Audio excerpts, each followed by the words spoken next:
아멘. 우리의 믿음의 고백대로 하나님께서 분명히 그 열매를 허락하실 줄로 믿습니다. 믿음과 소망과 사랑.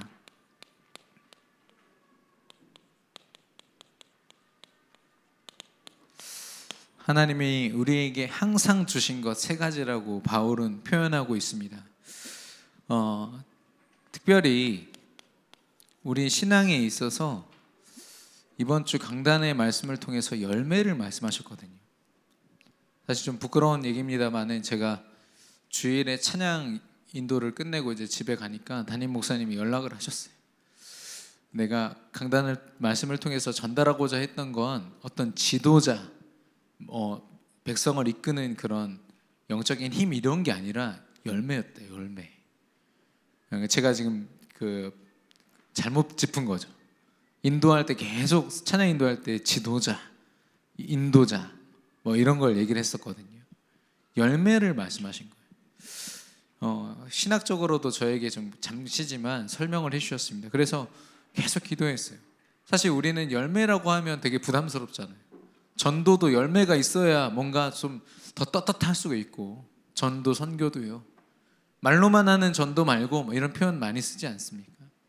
눈으로 이제 보여달라고 이런 고백을 합니다만은, 그럼 여호수아에게 있어서의 열매는 어떤 것이었습니까? 정탐꾼 10명이요 굉장한 예민한 시각을 가지고 가나안 땅에서 정탐을 하고 난 고백은 그거였어요. 우리는 할 수 없다였거든요.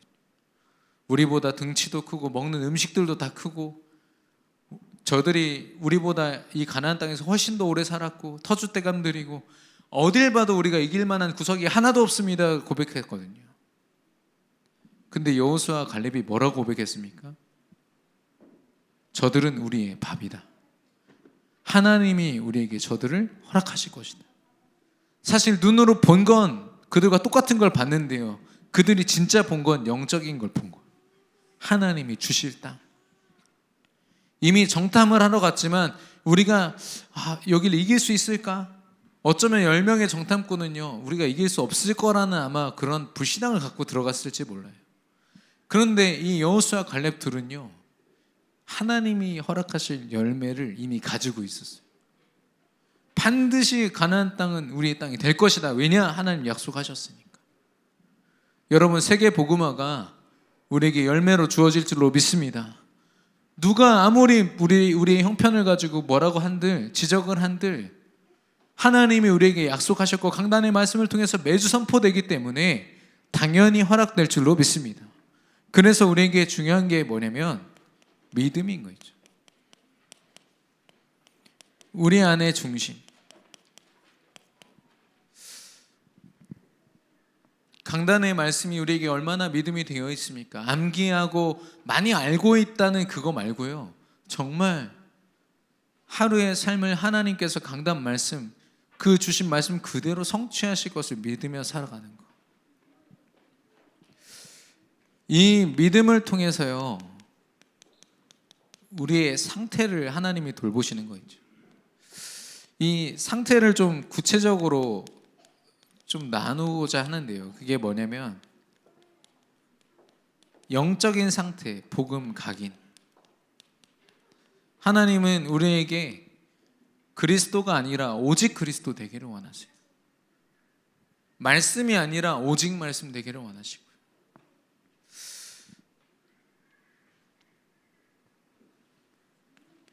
하나님은 이 복음에 우리가 뿌리 내려지기를 원하십니다. 뿌리라는 건 그리스도를 누림이거든요. 얼만큼 그리스도를 누리고 있습니까?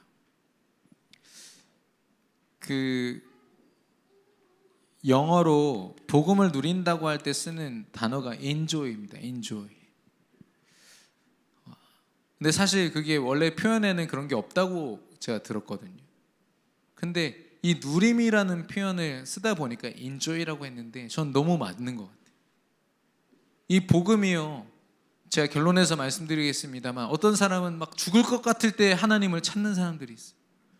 자기 멋대로 살다가 너무너무 힘들어질 때 하나님을 막 찾는, 그걸 저는 좀 옆집 아저씨 신앙이라고 얘기합니다.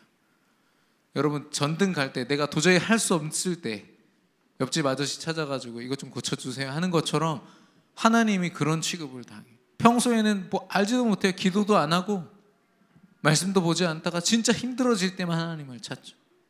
그런 신앙이 있어요. 절대로 복음을 누릴 수가 없어요. 그러나 여러분 축구에서도 보셨잖아요.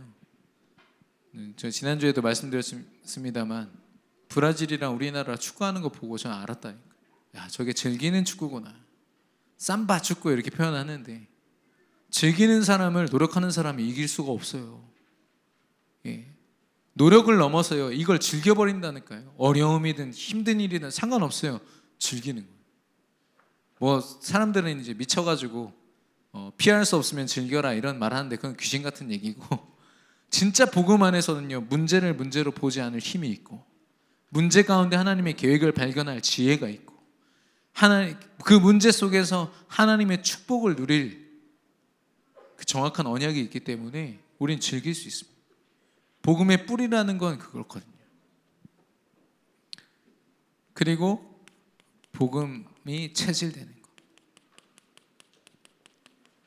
체질이란 말은 실제 우리의 삶을 이야기합니다. 어떻게 하면 체질되는 겁니까? 내 삶 속에서 하나님의 되어짐, 하나님이 역사하시는 것을 보는 겁니다. 내가 열심히 했더니 이렇게 이루어졌다, 되어졌다 이런 얘기 말고요. 내가 믿음을 가지고 살았는데 하나님이 역사하셨다. 모든 것이 하나님의 은혜고 나의 나된 것도 하나님의 은혜다. 바울의 고백이에요. 그럼 바울이 가만히 아무것도 안 하고 있었습니까? 자기 나름대로 정말 최선을 다했어요. 그러나 그 삶의 배경은 뭐냐? 삶의 정말 근원은 뭐냐? 믿음이었어요. 복음이었고. 그러니까 하나님의 은혜를 고백할 수 있는 겁니다.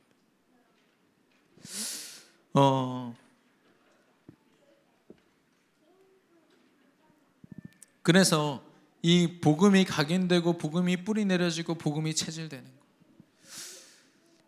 이스라엘 백성들은 아쉽게도 여호수아와 같이 출애굽을 하고 많은 경험들을 같이 쌓았습니다. 수많은 기적들을 보고 많은 걸 체험했거든요. 근데 그들은요, 아까 말씀드린 것처럼 생존 신앙이었고 옆집 아저씨 신앙이었어요. 목마르니까 막 불평불만하고 하나님 찾다가 주시니까 또 만족하고 좋다고 먹고 마시고. 근데 여호수아는 뭘 봤냐면 지도자 모세를 통해서 주신 하나님의 언약이 낱낱이 성취되는 걸 봤다니까요. 야, 이렇게 지금 광야 생활 40년 하는 게 우리를 가나안 땅으로 인도하시기 위한 하나님의 계획이구나, 뜻이구나, 이걸 본 겁니다. 그 40년 광야 생활이 주어지기도 전에 이미 여호수아가 고백하잖아요. 저 땅은 하나님이 주신 젖과 꿀이 흐르는 땅이다. 왜 두려워하냐? 이 얘기를 하죠.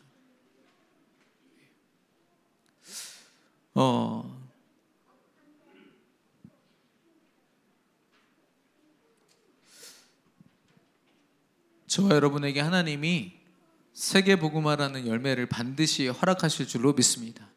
근데 이 열매 이전에 우리가 어떤 믿음으로 어떤 상태 속에 있는가, 이게 점검되기를 바라고요. 승리하시기를 바라는데, 이 알코올이 유전될 때 알코올 중독도 유전이 된다고 하더라고요. 알코올에 대한 이런 접근성이 있죠. 세 가지로 그걸 판단한다고 합니다. 첫 번째가 피부 색깔 변화예요. 아시는 분은 아시겠지만 우리 담임 목사님이랑 저는 거의 냄새만 맡아도 빨개집니다. 예, 되게 싫어해요. 사람들이 같이 먹으면. 대학교 때 한번 우리 교회 청년들끼리 모여가지고 축구 볼 때 도저히 마실 게 없어서 술을 마신 적이 있어요. 진짜 물이 없었어요. 그래서 술을 마셨는데 저보고 얼굴 쳐다보지 말라고 하더라고요. 눈까지 빨개져가지고 이렇게 보니까 무섭다고 쳐다보지 말라고 하더라고요. 저는 물론 복음 안에서 그것 또한 하나님이 주신 체질이라고 보지만 그걸로 보는 거죠. 근데 여기서 말하는 건 피부 색깔이 변하는 걸 두려워하는 게 아니라 안 변하는 사람이 위험하다는 거예요. 왜냐? 알코올의 위험성이 별로 안 느껴지거든. 네. 우리가 불신앙을 했을 때 그게 확 드러나는 사람은 차라리 나은 거죠. 근데 불신앙이 전혀 안 드러나는 경우가 있어요. 오히려 인본주의 썼는데요, 우리 랩런트들은 믿음 없이 공부했는데 뭔가 성취가 있고, 믿음 없이, 말씀 없이, 기도 없이 사업했는데 돈이 잘 벌리고, 믿음보다도 세상 것을 많이 선택했는데 승진이 잘 되고, 이렇게 되면요, 드러나지 않으니까 뭐가 응답인지를 모르게 되는 거죠. 두 번째가 술에도 쓴맛이 있다고 합니다. 어떤 사람은 쓴맛이 나니까 몇 번 먹다 말아요. 근데 단 사람들이 있어요. 달게 느껴지는 사람. 세상에 이 불신앙을 계속 접하다 보면 이거 막 응답이 있는 것 같아도 내 영혼이 지금 무너지고 있는 걸 느껴야 되거든요. 안 느껴지면 그게 문제인 거예요. 세상의 쓴맛이 그리스도의 언약 안에서 느껴져야 되는데 안 느껴진다. 이게 위험한 거죠. 마지막 세 번째가 숙취가 없을 때, 아무리 불신앙 가운데 구르고 굴러도 전혀 문제가 없는. 제가 인생에서 몇 번 안 만나봤는데, 우리 랩런트입니다. 랩런트인데 우리 충남대학교 다녔던 어떤 랩런트거든요. 이 친구는 저한테 그래요. 제 인생에는 한 번도 문제가 주어진 적이 없어요. 그래서 저를 위해서 기도하실 필요도 없고, 저는 그냥 교회에 나가서 말씀 그냥 듣는 정도로 만족합니다. 지금은 신앙생활을 아예 안 한다고 제가 전에 들었습니다. 문제가 없으면 그게 응답을 받는 모습일까요? 차라리 문제가 드러나 버리는 게 나아요. 체질입니다. 우리의 삶을 점검할 때 우리는 지금 어떤 삶 속에 있습니까? 드러나지 않지만 혹시 불신앙 속에 있지 않습니까? 제대로 점검돼야 되는 거 있죠. 저와 여러분이 하나님이 주실 그 열매, 확실한 열매를 바라보면서, 그 열매를 보니까 다 성령 하나님이 우리에게 주셔야만 되는 열매, 회개의 열매, 성령의 9가지 열매, 전도와 선교 열매, 우리가 할 수 있는 거 하나라도 있습니까? 하나님께서 우리에게 믿음을 통하여, 우리의 상태를 통하여, 그리스도 앞에 서 있는 우리의 모습을 통하여 하나님께서 분명히 허락하실 줄로 믿습니다. 이 확신을 가지고 여호수아처럼 쓰임받는 우리 모든 세계비전교회 성도님들 되시기를 축원합니다. 바울이 오늘 세 가지를 이야기하고 있습니다. 믿음, 소망, 사랑. 사실 진짜 얘기하고 싶었던 건 이 사랑이더라고요. 이 바울이 표현하고 있는 13장 전체 내용이 사실 사랑에 대한 겁니다. 그런데 항상 있을 것이 이 세 가지인데 그 중에 사랑이 중요하다 얘기하고 있습니다. 이번 주 강단의 말씀처럼 하나님이 주실 열매 앞에서 우리는 어떤 믿음, 소망, 사랑을 가져야겠는가? 첫 번째, 믿음입니다. 우리에게 있어서 믿음은요, 정확한 복음을 이야기합니다.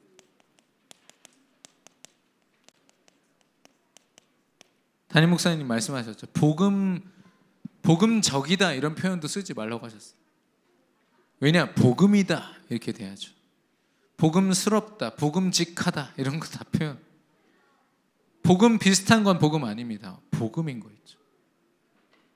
정확한 복음은 어디에 있습니까? 하나님이 주신 성경에 있어요. 구약과 신약.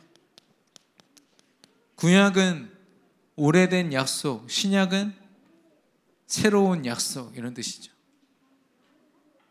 이 구약과 신약을 나누는 기준이 바로 예수 그리스도입니다. 예수가 그리스도 되시. 구약은 오실 예수님을 얘기하거든요. 제일 그걸 잘 설명해 놓은 구절이 창세기 3장 15절이죠. 여자의 후손이 마귀의 머리를 박살낼 것이다. 그 누구도 상대할 수 없는 사단, 모든 사주팔자 운명을 쥐고 있는 그 사단을 누가 이길 수 있냐? 예수 그리스도 여자 후손만 이길 수 있다. 그래서 구약에 있는 모든 인물들은 많은 믿음을 가졌지만 핵심의 믿음이 뭐냐? 여자의 후손이 오실 것이라는 메시아 언약을 가졌어요. 메시아 믿음을. 그 모든 사람들이 다 승리했습니다. 신약은 뭡니까? 예수님이 이미 오셨어요. 어떤 고백을 해야 될까요? 제일 잘 표현한 고백이 마태복음 16장 16절입니다.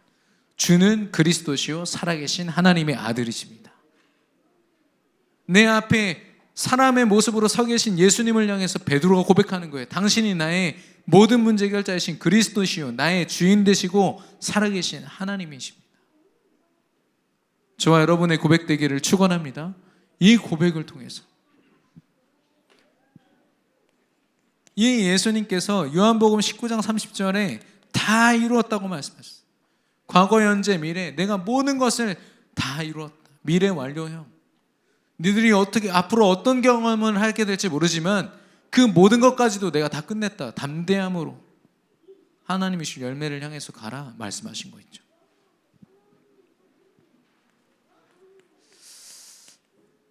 로마서 16장 25절 27절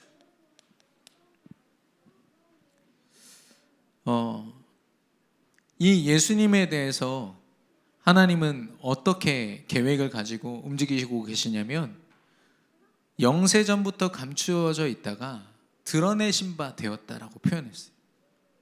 그리스도는요 하나님이 드러내시고 하나님이 저와 여러분에게 선물로 허락하신 것이라고 에베소서 2장에서 얘기하고 있습니다. 하나님이 직접 드러내셨어요. 영세전부터. 그리고 세세 무궁토록 영광이 있을지어다. 그리스도 예수로 말미암아 이 예수 그리스도를 하나님이 영세전부터 감추어져 있던 것을 드러내셨고 세세 무궁토록 그리스도를 통하여 영광 받으시겠다고 했어요. 그럼 그리스도는 뭡니까? 영원한 축복이죠. 하나님은 그리스도를 우리에게 영원한 축복으로 허락하신 줄로 믿습니다. 성경 66권의 모든 내용이요 사실 여기 있어요. 그러면 믿음은 뭡니까? 관계를 얘기하거든요. 그리스도가 이렇게 언약 말씀으로 우리에게 주어졌어요. 구약 신약을 통해서 계속 선포되고 있습니다. 성경 66권을 봤는데 이게 보이지 않는다면 잘못된 거예요. 저는 성경에 있는 거 너무너무 중요하고 좋게 생각합니다. 그런데 이 언약이 흔들리는 상태에서 성경을 보면 내 멋대로 해석하고 잘못 보게 돼요. 그러나 이 언약을 가지고 보면요 성경 한 구절 한 구절이요 정말 다르게 보입니다. 그런데 제가 지난주에도 배재대학교 가가지고 복음 전했는데 기독교 학교 아닙니까? 대부분 학생들이 교회 다니고요 그 카페 가면은 전도사님들이 몇 명은 늘 상주하면서 복음 전해요. 참 감사하다는 생각도 들지만 제가 옆에서 가만히 그 복음 전하는 걸 들어보면 미안하지만 그리스도에 대한 얘기를 안 해요. 여러분 저한테 제가 지난주에 어떤 목사님이 저한테 돈을 빌려달라고 하더라고요. 동기 목사님. 근데 제가 진짜 없어가지고 미안하다고 얘기를 했는데 사실 제가 진짜 하고 싶었던 얘기는 당신은 어떻게 믿고 빌려주냐 이 말을 너무 하고 싶었어요. 별로 평소에 안 친했거든요. 같은 목사지만 못 믿겠는 거예요. 그렇죠? 아니 10만 원도 그 사람을 믿음이 있어야 그 사람한테 빌려주고 뭔가 맡기지 않겠어요? 예수님이 이 땅에 오셔서 나를 위해서 과거 현재 미래 어떤 일을 하셨는지 그리스도의 일을 하셨는데 그리스도가 누군지 몰라요. 그리스도의 의미도 몰라요. 어떻게 내 인생을 맡깁니까? 어떻게 내 인생을 맡기고 하나님께 드릴 수 있습니까?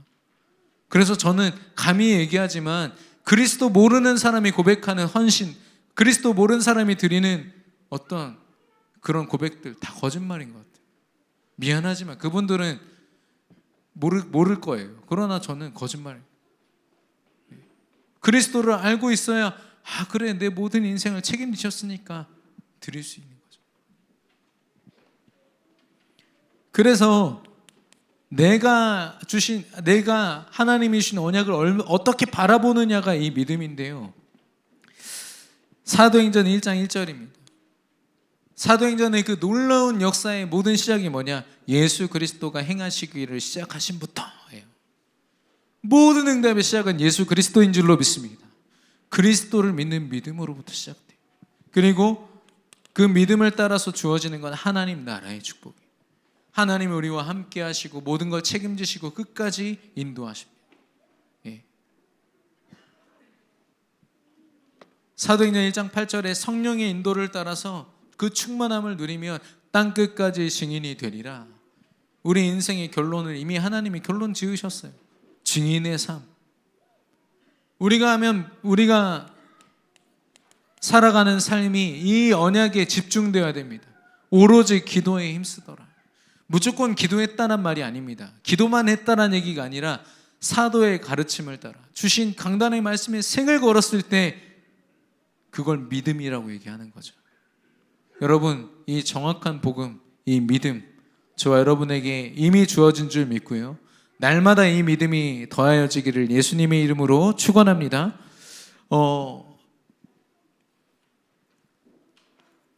두 번째로 소망입니다. 말씀드린 것처럼 우리의 소망은요, 하나님의 능력, 보좌의 능력으로 말미암은 것. 사단과 세상과 모든 권세가 두려워 떠는 그 능력. 제가 대학생 때 우리 교회에서 수련회를 갔다가 오는데 그 신호가 갑자기 바뀌면서 급정거를 했어요. 그러니까 뒤에서 덤프 트럭이 막 뿌앙 하는 거예요. 엄청 화가 났나 봐요. 그 결국에는 신호가 바뀌었는데도 우리를 쫓아와서 옆에다가 멈춰놨더니 우리 뒤에다가 대더라고요. 싸움이 붙을 것 같아요. 그때 우리 이동찬 목사님이셨는데, 이동찬 목사님 절대 싸우지 않으십니다. 그래서 뭐라고 했냐면 우리 중에 제일 싸움 잘할 것 같은 사람이 가서 사과하자 이렇게 얘기하시더라고요. 그래서 그 중에 타에 있던 사람 중에 심경준이라고, 그때 한참 수염 기르고 좀 험악하게 보였던 친구 한 명 있거든요. 그 친구가 내렸어요. 내려가지고 이제 미안하다는 얘기를 하려고 걸어가는데 이미 경적 소리가 안 나는 거예요. 계속 빵빵 소리 나다가 그 친구가 딱 내리자마자, 왜냐면 키가 180이 넘죠. 등치 이만하죠. 수염 기르고 있죠. 이미 그래가지고 아저씨 창문 좀 내려보세요. 이제 이 친구는 미안하다는 얘기를 하려고 내려보세요. 아저씨가 뭐라고 했는지 아세요? 아씨 이게 고장났나 이게 왜 그러지 하면서 계속 경적을 겁먹은 거죠. 아저씨가 당황한 겁니다. 너무 무시무시한 사람이 있어요. 그렇게 등치 좋은 친구 한 명만 있어도 얼마나 든든합니까? 근데 하나님께서 보좌의 능력으로 24시간 변함없이 함께 하신다. 이게 우리의 소망인 줄로 믿습니다.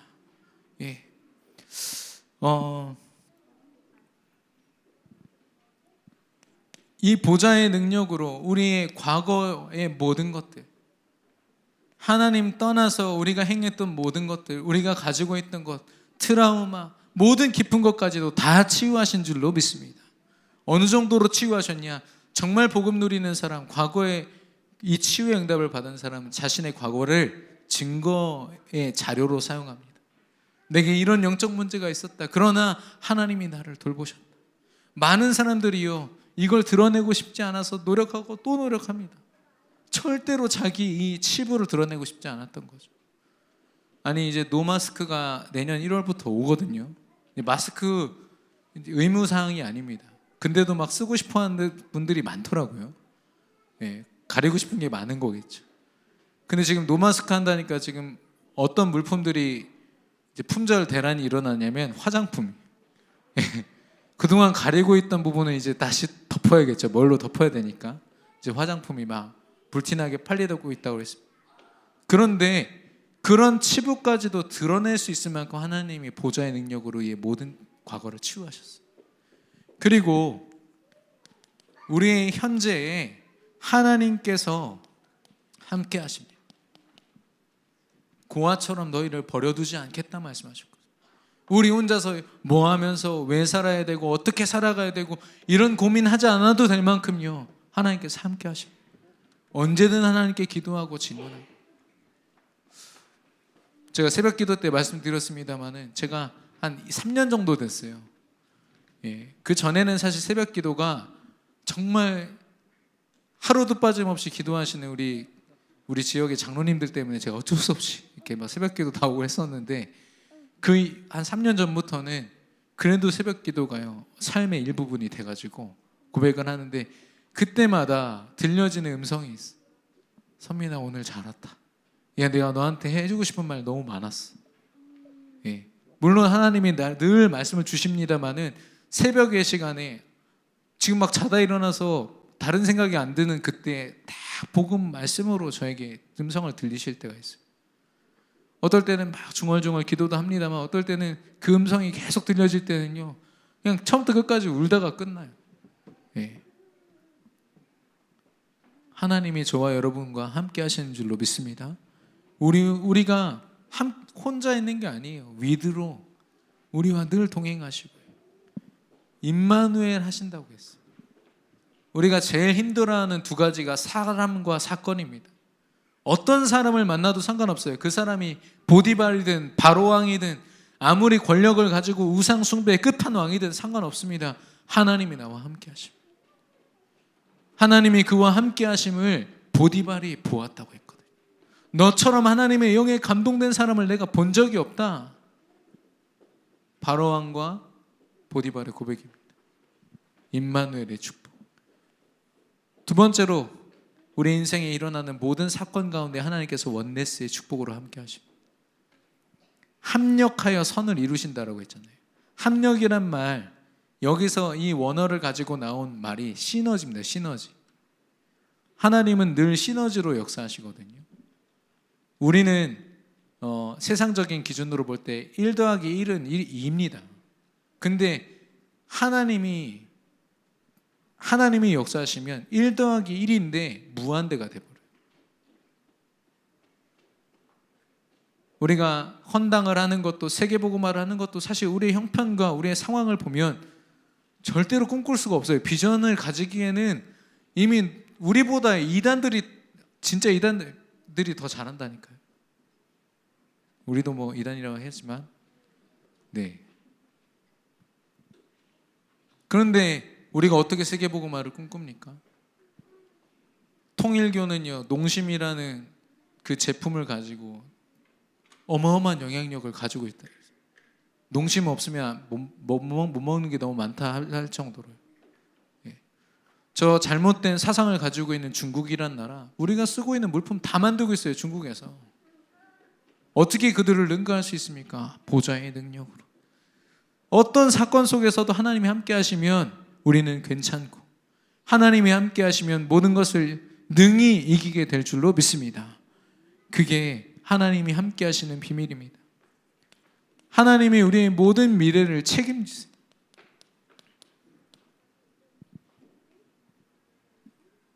그래서 성경에 보면은 하나님이 말씀을 주시고 어떤 사명을 허락하실 때 꼭 하시는 말씀이 3가지입니다. 문장이 어떻게 끝나냐? 되리라, 하리라, 주리라. 우리에게 어떤 조건을 두지 아니하시고 너는 믿음만 가지고 가. 내가 할 거고 내가 줄 거고 내가 되게 할 거야. 여러분, 하나님이 하실 줄 믿으시기를 바랍니다. 믿으시는 분은 아멘 하시기를 바랍니다. 하나님께서 역사하실 것입니다. 그래서 우리가 정말 소망을 갖고 매주마다 강단 말씀 앞에 정말 설레는 마음으로 갈 수 있는 이유는 뭐냐? 보좌의 능력으로 과거, 현재, 미래를 다 끝내셨기 때문에.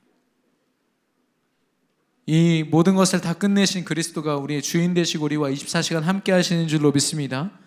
제 동기 전도사님들 중에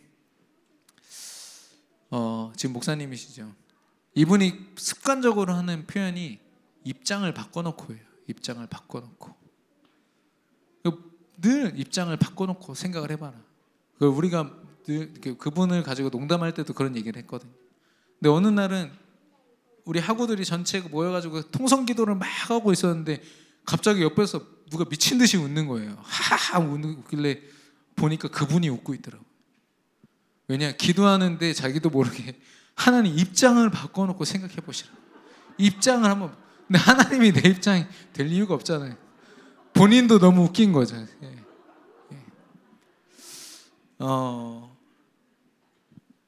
네, 뭐 하나님이 우리의 입장을 모르시겠습니까? 굳이 그런 표현까지 쓰지 않더라도 하나님 다 아십니다. 우리의 삶을 분명히 책임지실 줄 믿는데요. 하나님은 정확한 복음을 가진 믿음과 또 보좌의 능력을 확신하는 소망 가운데 우리가 진짜로 사랑하기를 원하시거든요.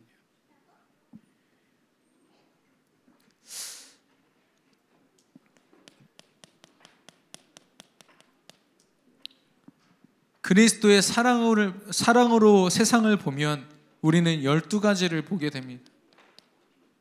세상이 가진 12가지. 첫 번째, 3가지 나중심이죠. 창세기 3장, 6장, 11장입니다. 나와 또 내가 가진 소유, 물질과 또 내가 성공해야 될 나의 성공. 그 3가지를 가지고요, 하나님을 바라볼 수 없을 만큼 나에 미쳐서 사는 사람들. 그 배후에 분명히 사단이 있는데 그걸 못 보는 거죠. 6가지 불신자 상태, 사단이 주인 되어서 모든 삶을 우상 숭배로 초점 맞추게 만듭니다. 보이지 않는 우상, 성공과 돈과 명예 이런 쪽으로 인생이 완전히.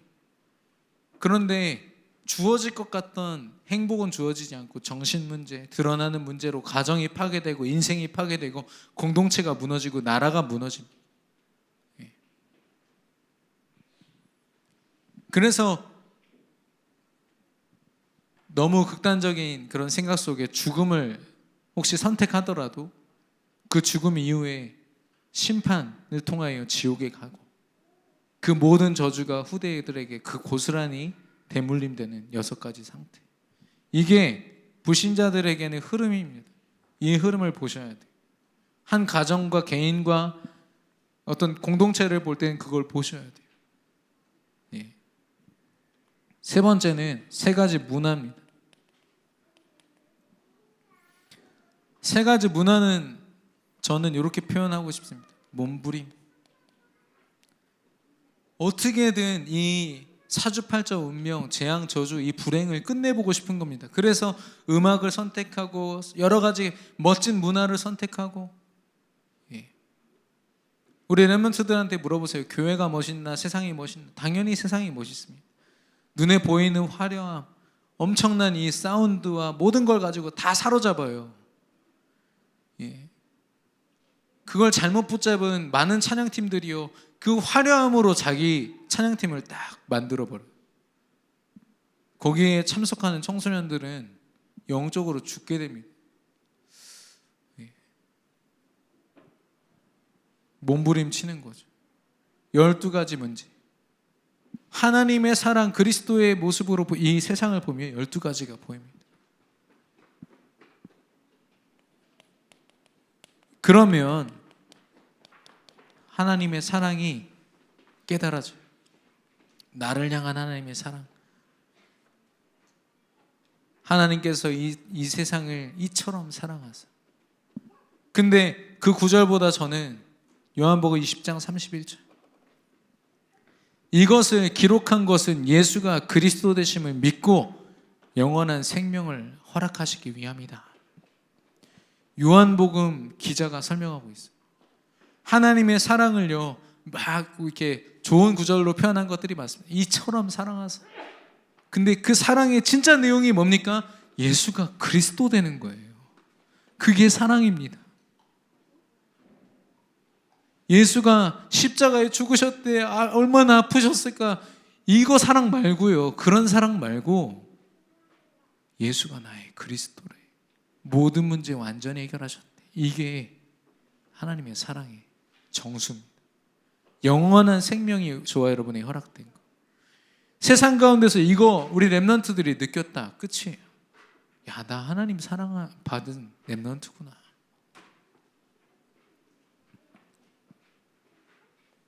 그러면 모세와 여호수아처럼 살리는 전도자로,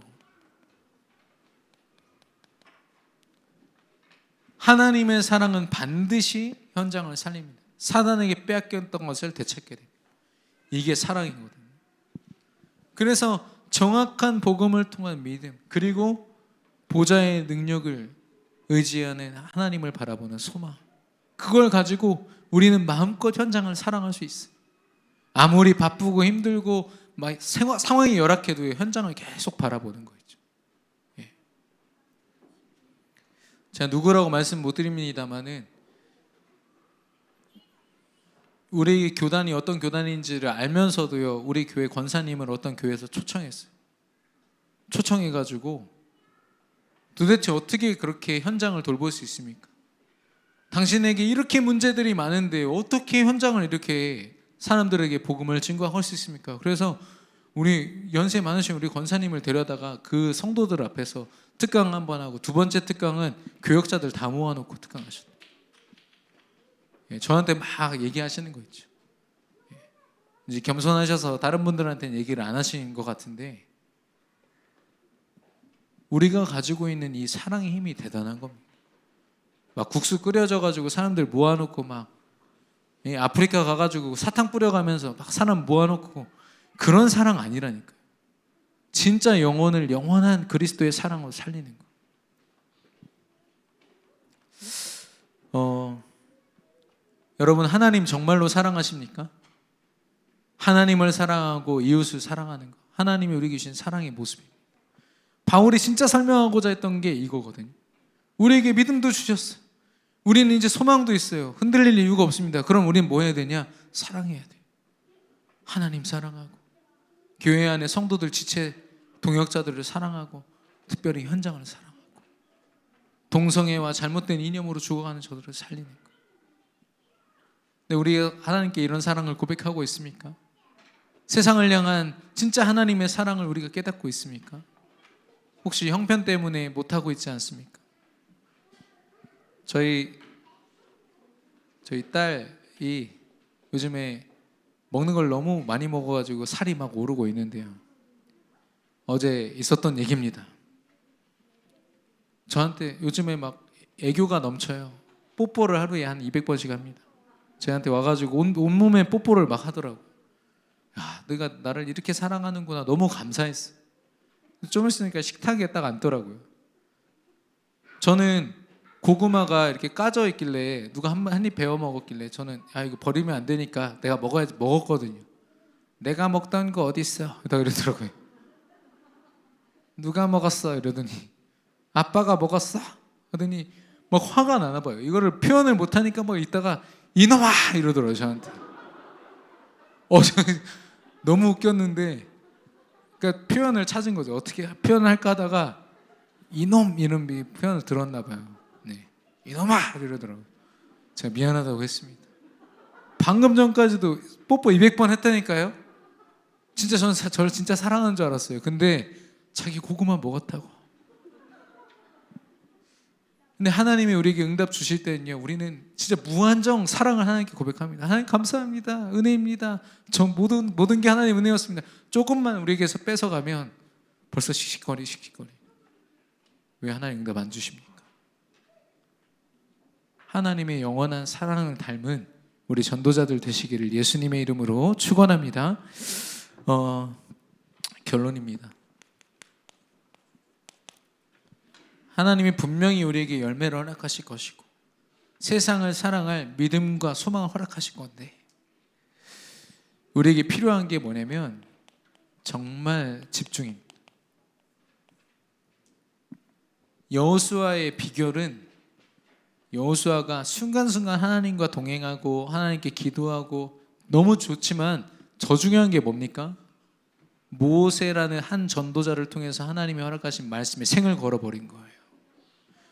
여러분, 담임 목사님을 통해서 선포하시는 하나님의 말씀에 생을 거시기를 축원합니다. 강단의 말씀에 생을 걸어버려야 돼요.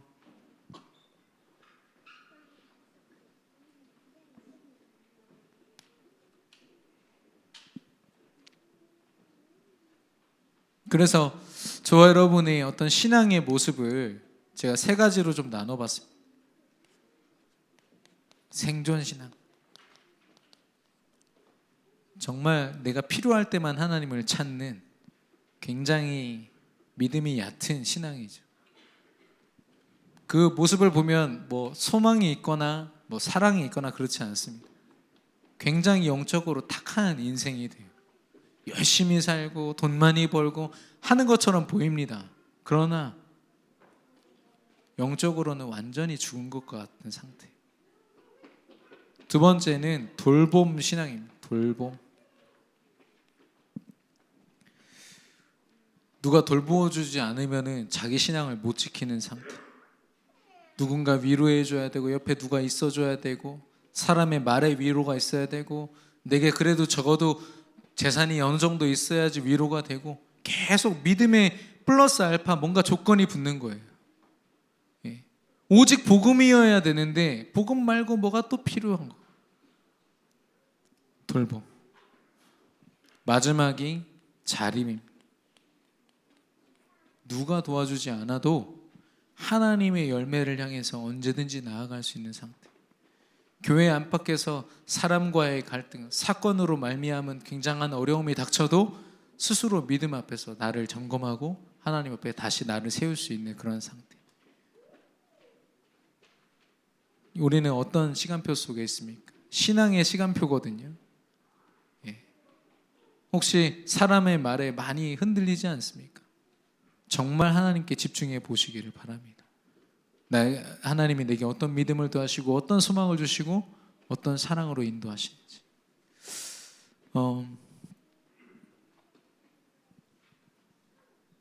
제가 그 수요일마다 그 간호사 청년 다락방을 하는데요. 이 청년 보니까 3교대 근무하면서요, 자기의 삶을 이렇게 규모 있게 돌볼 만한 틈이 없어요.